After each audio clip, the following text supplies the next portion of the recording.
jungle.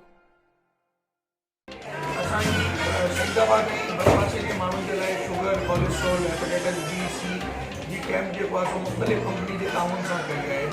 इन में अॼोके ॾींहं में असां मरीज़नि खे जेको आहे इहे सभई टेस्टूं फ्री में करे चुकिया। हिते असां ॾिठो आहे त सैदाबाद में जे बरपासे में शुगर, कानी कामण जी साइड तमामु घणा पेशेंट आहिनि।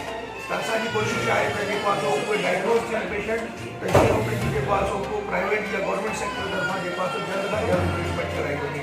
अॼोकी पेशेंट जेको आहे सो हिन वक़्त ताईं जेको आहे सो तक़रीबन 200 खां वधीक पेशेंट रजिस्टर्ड थी चुका आहिनि। उन्हनि 200 खां वधीक पेशेंट में 22 पेशेंट जेको आहे सो हेपेटाइटिस सी जा जेको आहे सो new Saidabad GNK medical centre तरफां हिकु रोज़ा मुफ़्त मेडिकल कैंप लगाई वई, जंहिंमें पाकिस्तान जे मशहूर डॉक्टरनि रिज़वान अख्तर ऐं डॉक्टर शाकिर ऐं ॿियनि 200 खां मथे मरीज़नि जो मुआइनो कयो। शुगर, कोलेस्ट्रॉल, हेपाटाइटिस जूं टेस्टूं मुफ़्त में कयूं ऐं मरीज़नि जो मुआइनो कयो।